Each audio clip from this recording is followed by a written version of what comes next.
Assalamualaikum warahmatullahi wabarakatuh. Bismillahirrahmanirrahim. Alhamdulillahirabbil alamin. Wa bihi nasta'inu ala umuri dunya waddin. Wassalatu wassalamu ala asrofil anbiya'i wal mursalin wa ala alihi wa ashabihi ajma'in. Amma ba'd.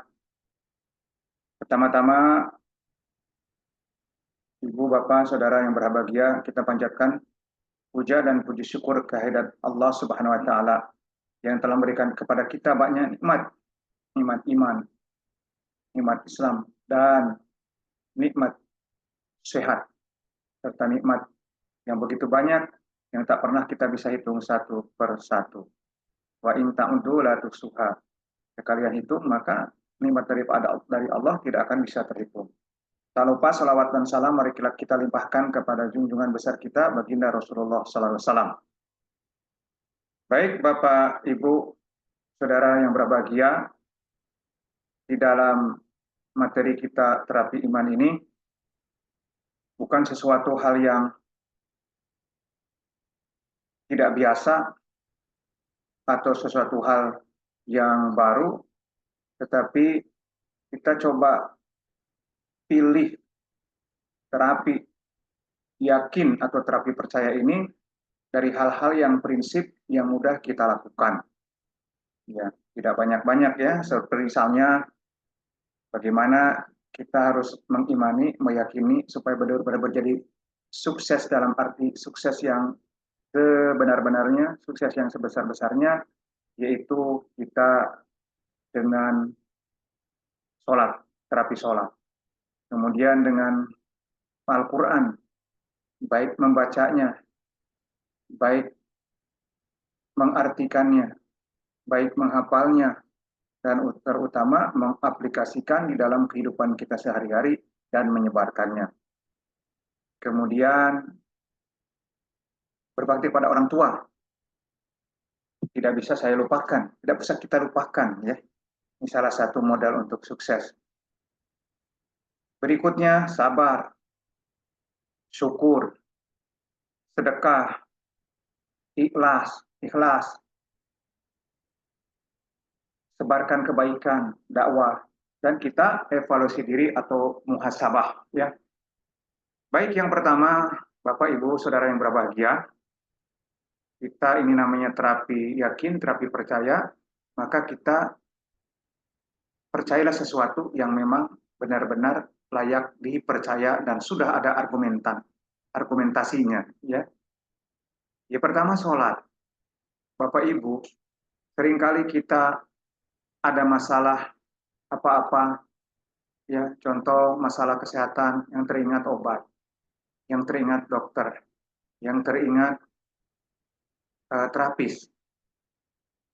Kita tidak punya uang, punya hutang, yang teringat bisnis, yang teringat kerja, yang teringat pinjam duit, dan lain sebagainya.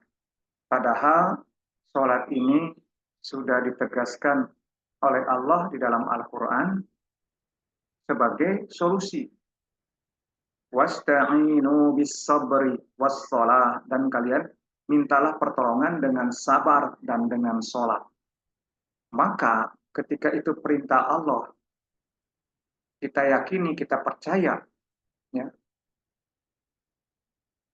kita masih ragu-ragu buat percaya. Karena ini kita sekarang lagi menjalankan terapi yakin, terapi iman. Bagaimana segala sesuatunya dengan sholat, Allah akan bereskan segala urusan. Ya. Bahkan dalam ayat lain, inna sholata tanha anil fahsya'i wal munkar. Sungguhnya sholat akan mencegah daripada perbuatan keji dan mungkar. Jadi kita manusia yang punya kecenderungan berbuat keji dan mungkar, maka apabila rajin sholat, ya, yakin dengan sholat, karena perintah Allah untuk menyelesaikan semua permasalahan dengan sholat. Ya. Ya, sholat yang bagaimana? Tentunya kita ini harus perlu latihan. Pertama, yakin bahwa sholat akan menjadi solusi sebagaimana perintah Allah, sebagaimana petunjuk dari Allah. Kemudian yang kedua, kita sholatnya tentu harus sesuai dengan apa yang diperintahkan Allah melalui cara baginda Rasulullah SAW. Ya, di antaranya khusyuk. Khusyuk ini adalah konsentrasi batin. Ketika kita sholat, maka betul-betul fokuskan kepada sholat. Ya. Dan di antara yang bisa membuat kita fokus di dalam sholat, setidaknya kita tahu arti daripada apa yang dibaca kita di dalam sholat. Setidaknya sebagian kita tahu apa yang dibaca di dalam sholat. Sehingga akan menimbulkan konsentrasi penuh. Ya. Setidaknya bacaan Al-Fatihah, ya, kita pahami, kita resapi, ya, kita maknai supaya masuk ke dalam hati menjadi sifat. Bismillahirrahmanirrahim, dalam hati dengan menyebut nama Allah yang Maha Pengasih lagi Maha Penyayang. Alhamdulillahirabbil alamin. Segala puji bagi Allah Tuhan semesta alam. Ar-Rahmanir-Rahim, yang Maha Pengasih lagi Maha Penyayang. Malik Yaumiddin, Raja Hari Pembalasan. Iyyaka, kepada Engkau lah ya Allah, na'budu, kami beribadah, wa iyyaka nasta'in, dan kepada Engkau lah kami meminta pertolongan. Kemudian berikutnya, ihdinas siratal mustaqim. Nah, ini doa yang paling penting ya di dalam Al-Fatihah dan di dalam sholat tadi. Ya Allah, berilah kami petunjuk kepada jalan yang lurus. Apa itu jalan lurus? Siratal ladzina an'amta alaihim, yaitu jalan yang telah Engkau berikan nikmat kepada mereka. Ya. Ghairil maghdubi alaihim waladdallin, dan bukan golongan orang-orang yang dimurkai dan bukan orang-orang yang sesat. Amin. Kita langsung sebut amin karena yakin Allah akan kabulkan doa kita. Yang berikutnya seperti ruku ya, subhana rabbiyal a'la, kemudian sujud ya, bacanya banyak yang beda-beda, tapi yang paling sama ya adalah subhana ya, maha suci Allah. Dalam otak kita, dalam hati kita masuk Allah maha suci. Kemudian dalam duduk di antara dua sujud, ini ada doa. Doanya ini rasanya sudah sangat lengkap ya. Nah, sebagian mungkin ada yang baca yang lain, sebagian ada yang baca seperti berikut ini. Robbi firli warhamni wajburni warfa'ni warzukni wahdini wa'afini wa'fu anni. Robbi firli, ya Allah, ampunilah dosaku. Warhamni, berilah aku rahmat. Wajburni, tutupilah aib-aibku. Warfa'ni, tinggikanlah derajatku. Warzukni, berilah aku rezeki. Wa'afini, berilah aku kesehatan. Wa'fu anni, dan ampunlah dosa-dosa atau kesalahanku ya Allah. Ini doa sudah luar biasa ya. Jadi orang-orang terdahulu dari mulai Rasulullah, para sahabat, tabi'in, orang-orang soleh, ketika ada suatu permasalahan apapun, maka yang didahulukan adalah mengingat Allah, kemudian sholat 2 rakaat. Nah, ini dalam kaitan dengan terapi yakin ini, kita buat amalan apa aja ada masalah kita, sholat 2 rakaat dulu, kemudian doa, kemudian baru actionnya secara dohir ya. Jadi demikian dahsyatnya Bapak Ibu fadilah atau terapi sholat ini, karena sholat ini adalah sangat prinsip ya, termasuk salah satu rukun di dalam rukun Islam ya, adalah sholat. As-sholatu imaduddin, faman aqamaha faqad abada. As-sholatu imaduddin. Sholat ini adalah tiangnya agama. Faman aqamaha, barang siapa yang mendirikan salat, faqad aqamaddin, maka dia sebenarnya telah menegakkan agama. Wa man tarokaha, dan barang siapa yang meninggalkan sholat, faqad hadamadin, dialah yang telah merusak agama. Kama qala Rasulullah SAW. Begitu luar biasanya sholat, maka kita harus punya keyakinan, ya, dengan terapi yakin ini bahwa sholat adalah solusi segala permasalahan kita. Oleh karena itu, sholat 5 waktu jangan pernah bolong-bolong. Bahkan kalau laki-laki itu di masjid secara berjamaah, ya, di mana azan dikumandangkan ya dan awal waktu. Kemudian upayakan juga sholat sunnah rawatibnya, terutama yang muakkadah atau yang kuat. Misalnya 4 rakaat sebelum duhur, 2 rakaat setelah duhur, 2 rakaat setelah maghrib, 2 rakaat setelah isya, 2 rakaat sebelum subuh. Ya, orang-orang yang diberikan hidayah dan kenikmatan di dalam sholat, mereka begitu luar biasa di dalam sholatnya. Tidak seperti orang awam, mungkin kita baru 11 rakaat atau 23 rakaat pun sudah payah, padahal ayat-ayatnya pendek. Tapi orang-orang yang sudah mendapatkan rezeki dari Allah berupa lazatnya sholat, maka sholat ini bisa puluhan rakaat, ratusan rakaat per hari tanpa mengeluh, bahkan mendapatkan suatu kenikmatan yang luar biasa, ya. Sampai dalam suatu riwayat dikatakan ketika di dalam suatu peperangan Sayyidina Ali radhiyallahu an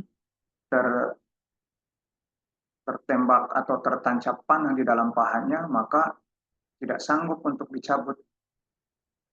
Tetapi ketika Sayyidina Ali radhiyallahu an ini sholat, maka sahabat mencabutnya, dan ketika beliau sudah salam, nanya, apa anak panah ini sudah dicabut?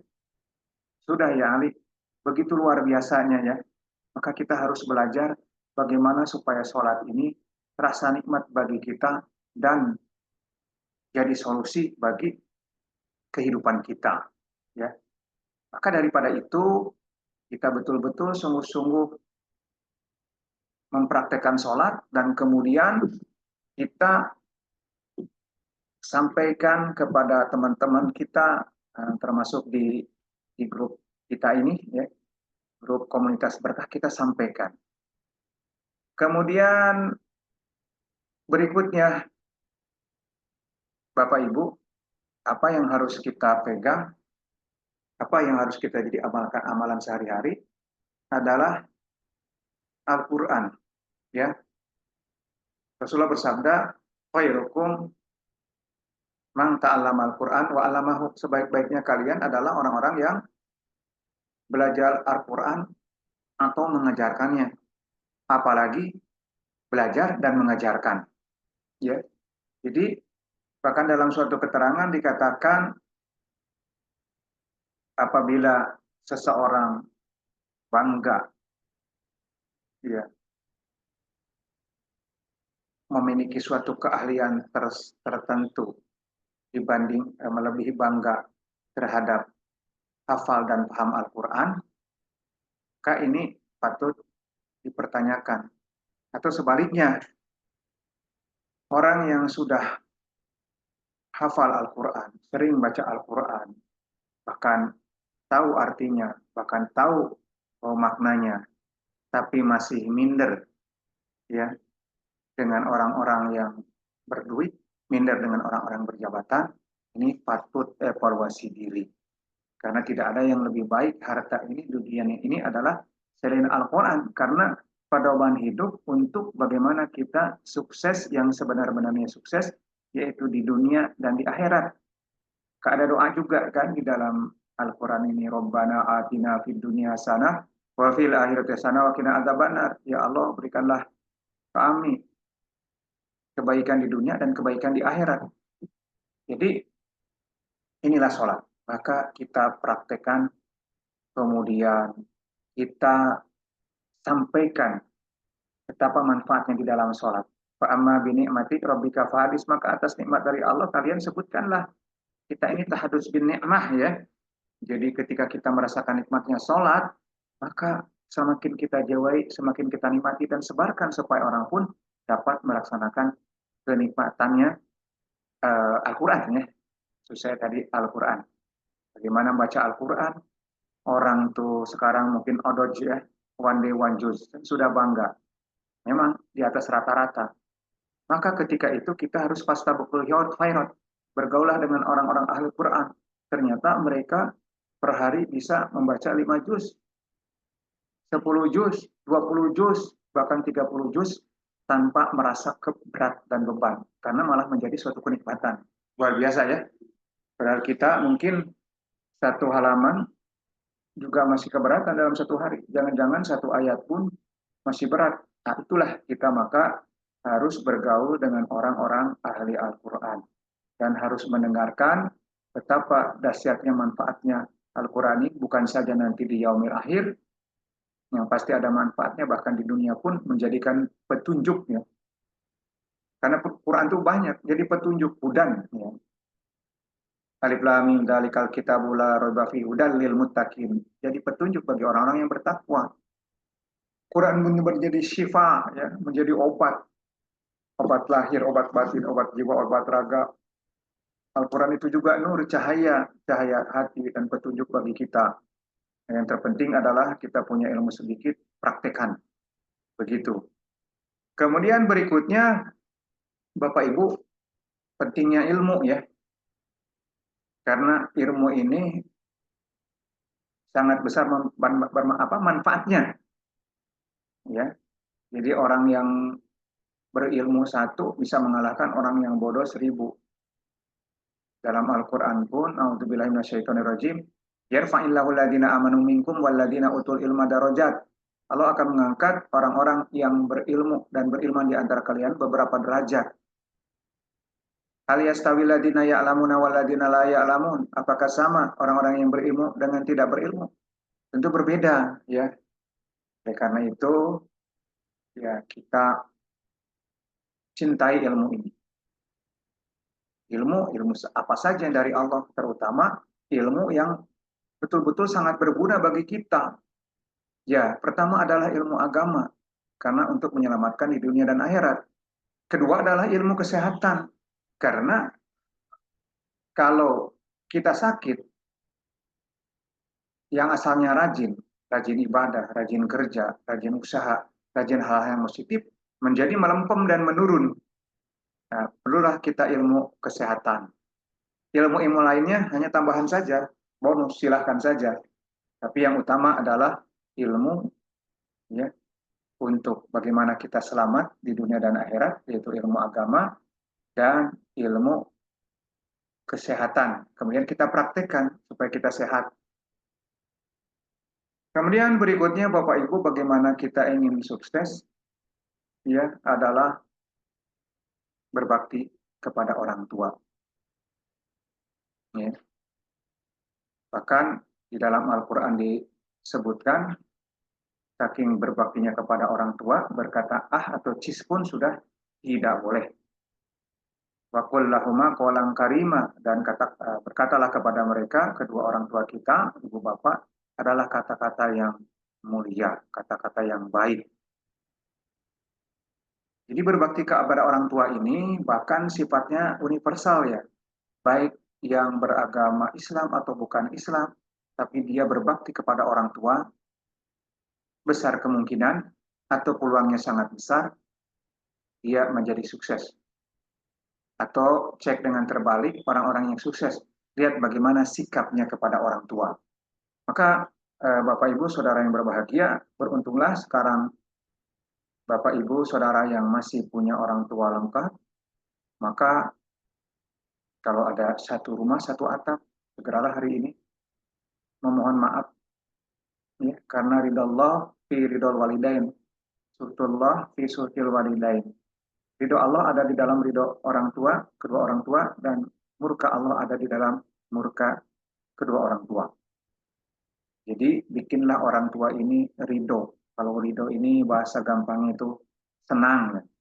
bagaimana setiap tingkah laku kita membuat orang tua senang. Maka jalan untuk jadi sukses ini, biarpun kita IQ 78 misalnya, ya, atau 58 gitu, tetap Allah bisa berikan kesuksesan. Ya, bahkan itu bagi non-muslim pun berlaku universal. Inilah saudara-saudara bagaimana pentingnya berbakti kepada kedua orang tua kita. Kalau berbeda rumah, berbeda kota bahkan, kunjungilah, minta maaf dan minta restunya.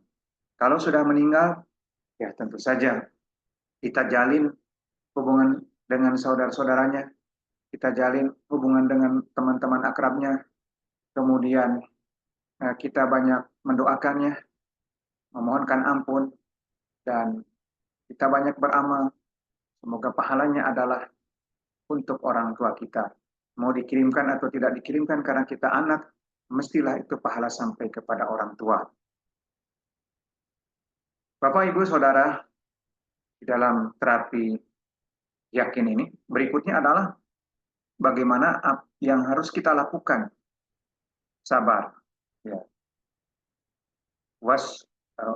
Wasta'inu bisabri wassalat. Kalian mintalah tolong kepada Allah bisabri wassalat, dengan sabar. Memang sabar ini sesuatu yang sering kita dengar, mudah juga diucapkan, namun tidak semudah membalik telapak tangan, ya. Apalagi yang memang bawaannya temperamen atau turunnya temperamen atau turunan dari temperamen seperti saya, keturunan dari keluarga besar yang temperamen, akhirnya lebih harus belajar dan berjuang bagaimana sabar itu adalah lebih baik. Dalam suatu momen Rasulullah berkata kepada para sahabatnya, la tagdob, jangan marah, jangan marah. Inilah yang perlu kita latih. Ya. Maksudnya sedikit-sedikit marah, apa-apa marah, begitu maksudnya. Tapi kalau untuk kebenaran, misalnya kita mencegah anak-anak, keluarga kita, atau anak buah kita atau karyawan kita dari perbuatan jahat, ya, dan mereka malah berbuat, ya kita bisa marahi. Marahi adalah marahi bukan hawa nafsu, tapi marahi karena kebenaran. Yang dimaksud adalah sabar ini daripada marah, segala-segala apa-apa marah. Ya.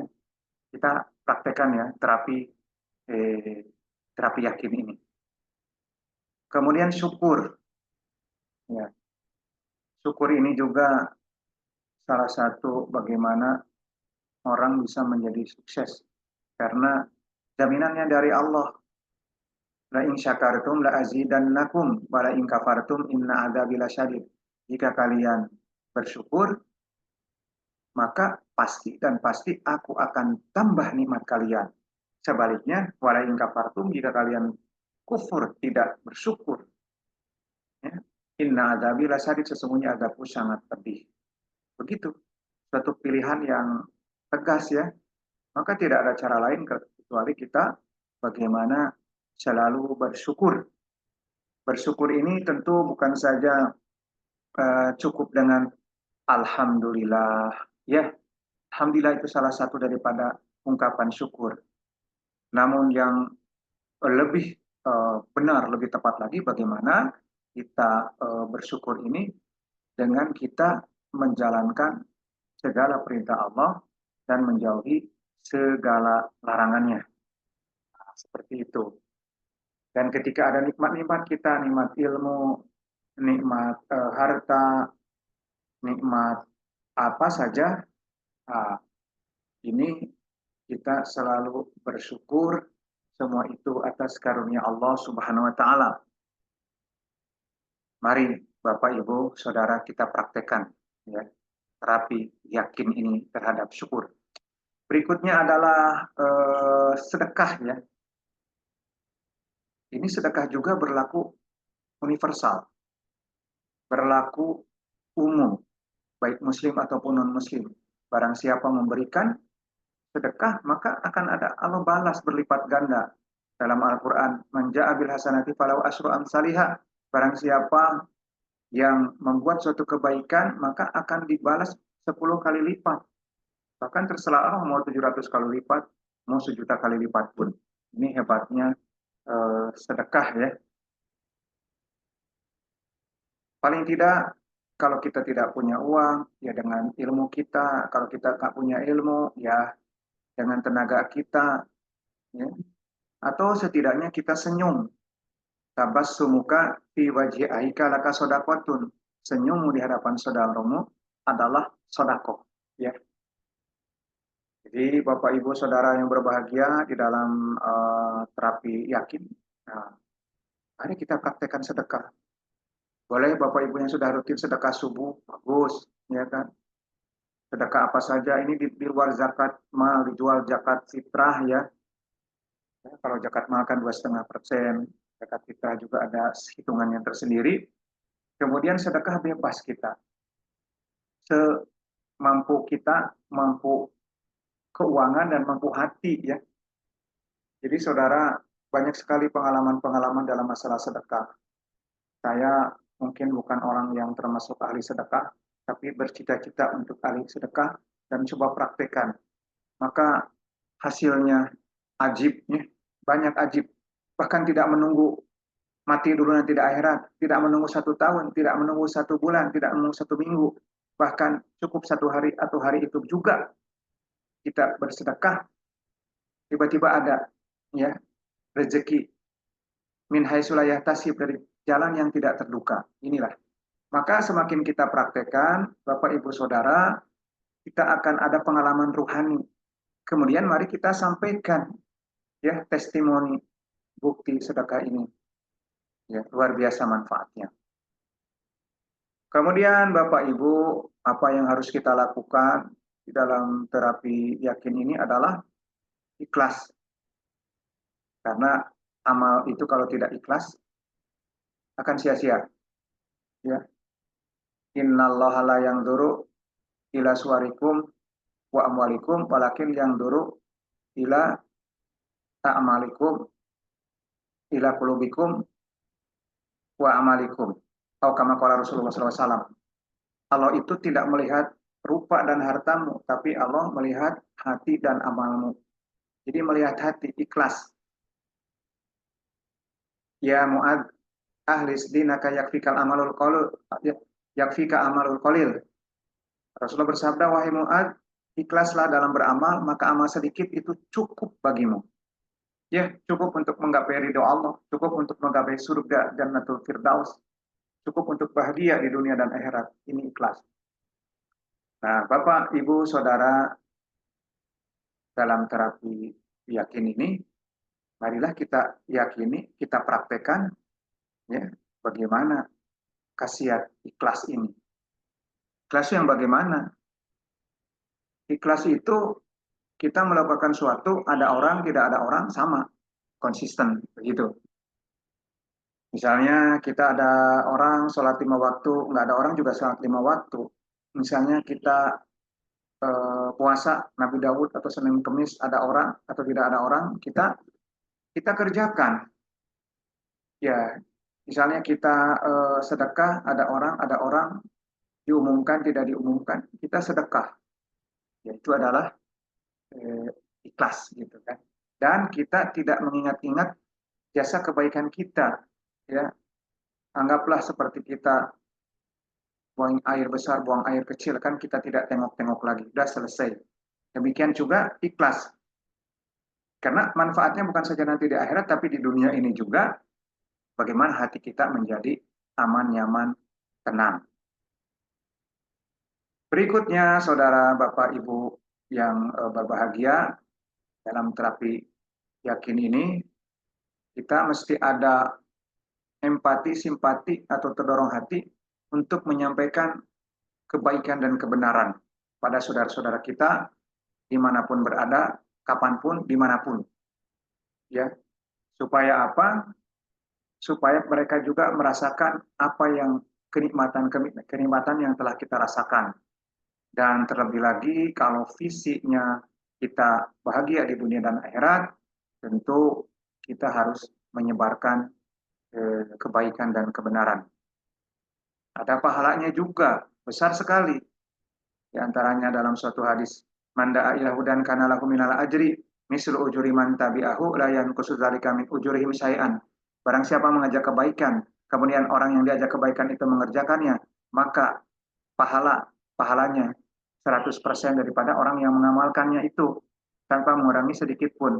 Jadi misalkan seorang nggak pernah sholat, kita ajak sholat, dia jadi sholat, maka pahala sholat dia masuk ke kita 100%. Luar biasa kan?